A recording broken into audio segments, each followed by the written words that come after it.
Imagine uma obra que pode encurtar a distância entre o Brasil e a China em até 14 dias.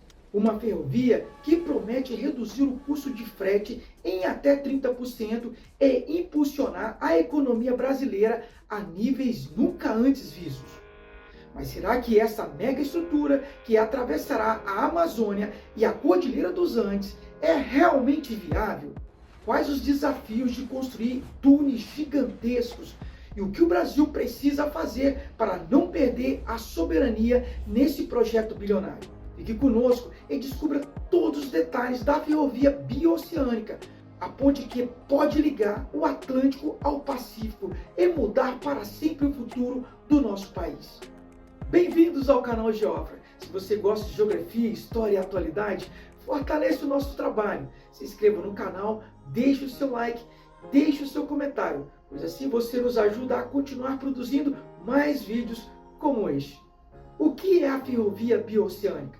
A ferrovia bioceânica é um projeto grandioso que visa conectar a costa do Atlântico do Brasil à costa pacífica do Peru, criando um novo corredor de exportação para commodities brasileiras, principalmente grãos e minerais, com destino ao mercado asiático. O objetivo principal é reduzir drasticamente os custos e o tempo de transporte, oferecendo uma estrutura estratégica ao Canal do Panamá e ao Estreito de Magalhães. O trajeto planejado para a ferrovia bioceânica é complexo e ambicioso. No Brasil, a ferrovia partiria de Ilhéus, na Bahia, utilizando e integrando-se a ferrovias já existentes e em construções como a Ferrovia de Integração Oeste-Leste, a FIOL, e a Ferrovia de Integração do Centro-Oeste, a FICO. A FIOL, por exemplo, ligará Ilhéus a Mara Rosa, em Goiás, e a FICO avançará para o Centro-Oeste, chegando a Lucas do Rio Verde, no Mato Grosso. A partir daí, o traçado avançaria em direção ao oeste, cruzando os estados de Goiás, Mato Grosso, Rondônia e Acre, antes de atravessar a fronteira com o Peru. No Peru, a ferrovia seguiria até o porto de Chancay, um megaporto recém-inaugurado e construído com investimento chinês, preparado para receber navios de grande porte. O investimento total estimado para a ferrovia bioceânica é altíssimo, podendo chegar a 100 bilhões de dólares.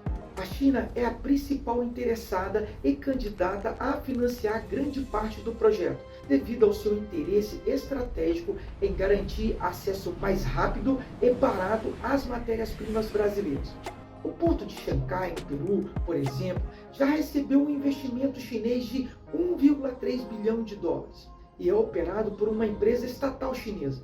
A ministra brasileira Simone Tebet já afirmou recentemente que, sem o capital chinês, este projeto não sai do chão. O governo brasileiro, por sua vez, planeja leiloar trechos da ferrovia para a iniciativa privada, buscando diversificar as fontes de investimento e mitigar riscos. Os impactos da ferrovia bioceânica para o Brasil são imensos e multifacetados. Primeiramente, haverá uma drástica redução nos custos de transportes, que pode cair em até 30%, e no tempo de entrega para a Ásia, que pode ser reduzido de 40 para cerca de 28 dias. Isso aumentará significativamente a competitividade dos produtos brasileiros, como soja, milho e minerais no mercado asiático. A ferrovia também facilitará o escoamento da produtividade brasileira, interligando regiões produtoras do interior com o mercado global. Além disso, o projeto pode impulsionar a reindustrialização e a cooperação tecnológica com os países asiáticos e tem o potencial de influenciar outras ferrovias para interligar o Brasil de forma projetada e articulada, do norte ao sul, do leste ao oeste, conectando cidades e o interior. A ferrovia também poderia ser usada para transportar passageiros, o que mudaria a estrutura de transporte do Brasil, promovendo o turismo interno e a integração regional. No entanto, a construção da ferrovia bioceânica enfrenta desafios monumentais. O projeto atravessa a floresta amazônica e a Cordilheira dos Andes, exigindo soluções de engenharia complexas, como a construção de túneis e viadutos em terrenos difíceis. A experiência da China na construção de ferrovias em regiões montanhosas, como a ferrovia de Qinghai-Tibete, pode ser um diferencial. No entanto, os impactos ambientais na Amazônia e nos Andes são uma preocupação séria e estudos de viabilidade técnica, econômica e ambiental são cruciais para garantir a sustentabilidade do projeto. Há também o desafio de evitar a perda de soberania, como a que ocorreu em outros países que cederam infraestruturas estratégicas a potências estrangeiras. O governo brasileiro tem se mobilizado ativamente para viabilizar a ferrovia bio-oceânica. Em julho de 2025, o Brasil e a China assinaram um memorando de entendimento para dar início aos estudos conjuntos de viabilidade do corredor ferroviário. Autoridades como a ministra Simone Tebet e o Ministério dos Transportes têm participado de negociações e discussões com a delegação chinesa. O projeto é considerado prioritário no novo PAC e busca integrar as ferrovias FIOL e FICO, que já estão em andamento, como parte fundamental da estrutura necessária. A ideia é que o projeto seja tratado como uma questão de Estado, com pragmatismo logístico e sem ideologias, para que o Brasil possa assumir o controle e a liderança dessa nova dinâmica.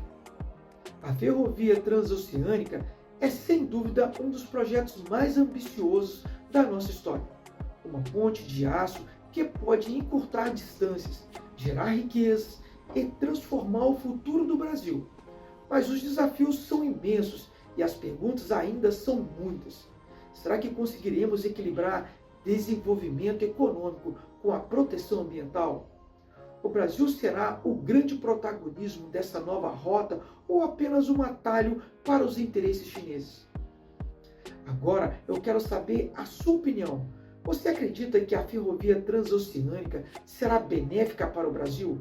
Quais você acha que são os maiores riscos desse projeto? Como podemos garantir que essa obra traga desenvolvimento para o interior do país e não apenas para os portos? Deixe o seu comentário aqui embaixo. Vamos continuar essa conversa. Se você gostou do vídeo, não se esqueça de curtir, se inscrever no canal e ativar as notificações para não perder os nossos próximos vídeos. Um grande abraço e até a próxima. Tchau, tchau!